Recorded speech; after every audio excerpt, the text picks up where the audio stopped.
Dale Pruitt bought the spaceship for $11,000 at a government surplus auction. Cash. No questions asked, the auctioneer had said. He should have asked questions.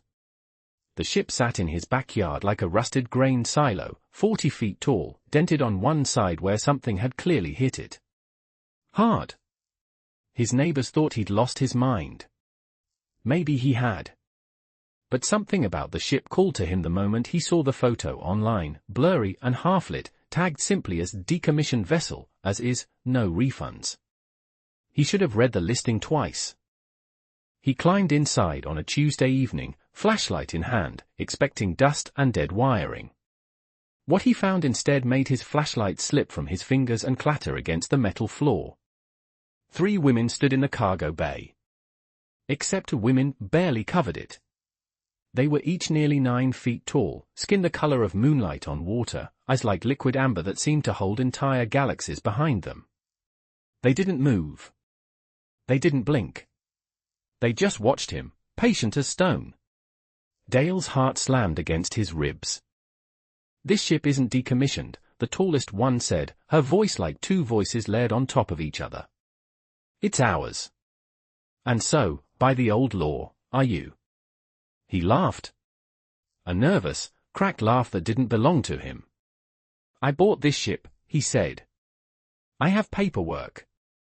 "You bought the vessel," the second one said, stepping forward, her footsteps silent despite her size.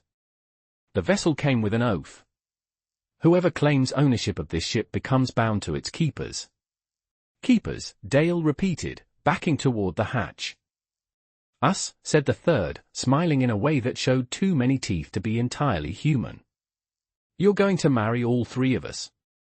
Dale ran. Of course he ran. Any sane man would have run.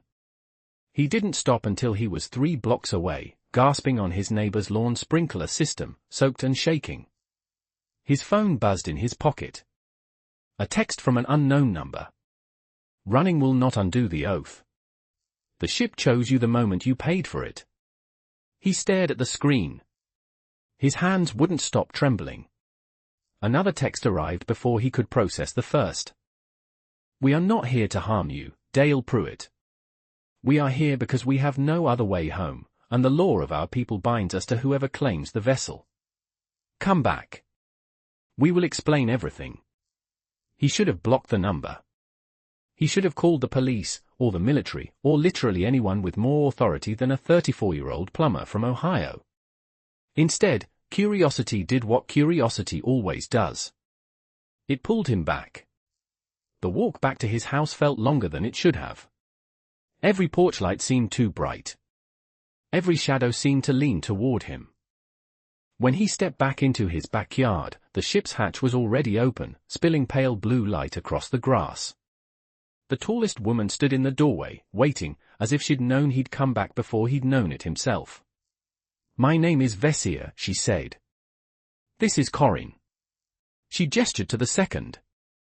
"And this is Sale." The third inclined her head. "I don't want to marry anyone," Dale said. "Let alone 3 giant alien women I met 10 minutes ago." Vessia's expression didn't change. "Marriage, in your language, is the closest translation. It isn't romantic. It's structural. A binding of responsibility." "Structural," Dale repeated flatly. "The ship needs a keeper bond to fly," Corinne said. 3 keepers alone cannot activate the drive. It requires a 4th. A tether. Someone outside our bloodline. So I'm at a battery. A partner, Sale corrected. Though the mechanics are similar to what you're imagining. Dale rubbed his face with both hands. This was insane. This was completely, certifiably insane. But the ship hummed behind them, low and steady, like a heartbeat waiting to be shared. He should have walked away. Everyone he told this story to later would agree on that point. Instead, he stepped inside. The interior of the ship had changed since his first glance. Or maybe it had never looked the way he remembered, and shock had scrambled his perception. Corridors stretched further than the ship's exterior should have allowed. Soft light pulsed along the walls in slow, rhythmic waves, like something breathing. "Where are you from?" he asked, voice smaller than he intended. "A system your telescopes haven't reached yet," Vessia said. 3,000 years from your closest signal, by your measurement of light. And you crashed here. We were stranded here, Corin corrected. Our engine was sabotaged before we fled our homeworld. We've been dormant in this vessel for 11 of your years, waiting for someone foolish enough, or brave enough, to buy a broken ship no one else wanted. Dale swallowed hard. Foolish. Definitely foolish. Sale studied him with those endless amber eyes. You could still refuse. He froze at that. I could. The oath requires consent, she said. We would not force it. But if you refuse, the ship stays grounded. Forever. And we stay trapped inside it. Forever. Dale looked between the three of them, something in his chest twisted, guilt threading through his fear. That's not fair, he muttered.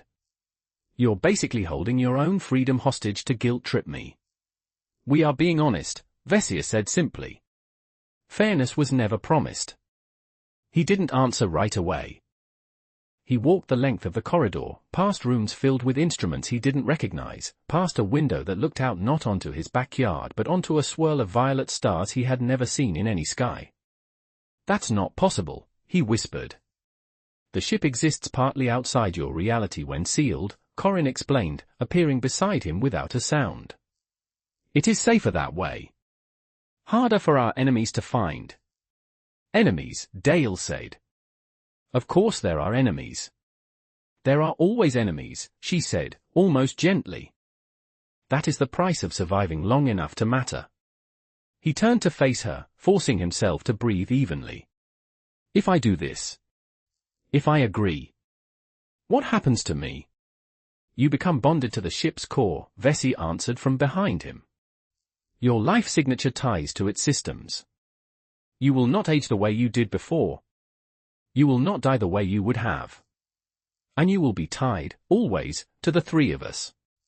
That sounds like a life sentence. It is, Sale said. One most would envy. Dale sat down right there on the cold metal floor, his knees suddenly unwilling to hold him up. Why me? He asked. Out of everyone who could have bought this ship. Why did it have to be me? Vessia knelt in front of him, and even kneeling, she was taller than he was standing. The ship does not choose randomly. It reads intention. Loneliness. Longing for something bigger than the life you were living. Dale's throat tightened. She wasn't wrong. He hadn't told anyone how empty the last few years had felt, working double shifts, coming home to a silent house, scrolling auction sites at 2 a.m. because sleep never came easy anymore. You don't know anything about me, he said, but the words came out weaker than he wanted. We know enough, Corin said. We felt you the moment your hand touched the payment screen. Grief. Curiosity. Hope you were embarrassed to admit you still carried. He looked away, blinking hard. Minutes passed in silence. The ship hummed on, patient, alive, waiting. If I say yes, Dale finally said, voice steadier now, what does the ceremony even look like? Some kind of alien wedding. A binding of hands, Sale said. A binding of breath. And a single word spoken freely, without coercion.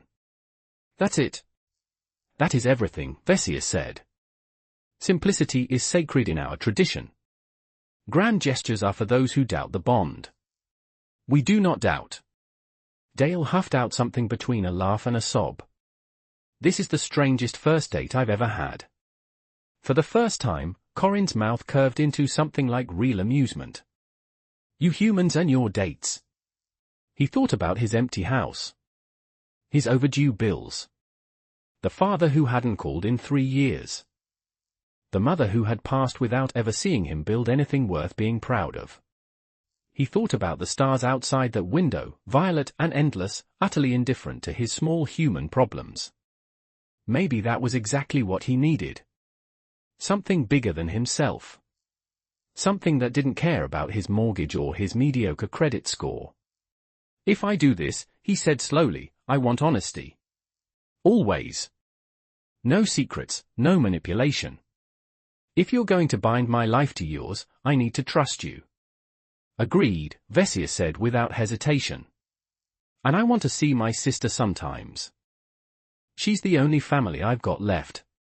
Whatever this is, it doesn't erase that." "Agreed," Corin said. Sale studied him a long moment before nodding. "Agreed." Dale stood, legs shaking, heart hammering somewhere between terror and something dangerously close to hope. "Okay," he said. "Okay. Let's do this." The three women stepped closer, and the ship's lights pulsed brighter, faster, as if it too had been holding its breath. "Give me your hands," Vesia said. He did.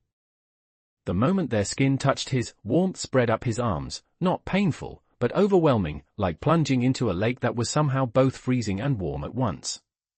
Images flooded his mind, a homeworld burning, a desperate escape through the dark, 11 years of silence and waiting inside a broken machine, hoping someone, anyone, would come. He understood, in that instant, exactly how alone they had been. As alone as he had been. "Speak the word," Sale whispered. "Freely." "Yes," Dale said, and his voice didn't shake at all. "Yes." Light exploded through the cargo bay, gold and violet, twisting together like threads finally finding their pattern. Dale felt something lock into place deep in his chest, not painful, but permanent, an anchor dropping into water that had been empty for far too long. When the light faded, the ship's hum had changed. Deeper. Steadier. Alive in a way it hadn't been before. "It's done," Vesia said softly. Dale looked down at his hands, half expecting them to look different. They didn't. But something inside him had shifted, quiet and certain, like a door closing behind him and another opening ahead. "So what now?" he asked. Corin smiled, and for the first time it reached her eyes. "Now, husband, we teach you how to fly." Outside, his neighbors would wake the next morning to find the strange rusted ship gone from Dale Pruitt's backyard, nothing left behind but a scorched circle of grass and a single silver ring resting in the dirt, engraved with symbols no one on Earth could read. They would talk about it for years. Some would say he'd been abducted. Others would say he finally lost the plot after his mother's death. None of them would ever know the truth, that somewhere far past the edge of every telescope humanity had ever built, a broken ship no longer flew broken. That a lonely plumber from Ohio had found a family stranger and vaster than anything he could have imagined. And that for the first time in years, Dale Pruitt wasn't lonely anymore. The end.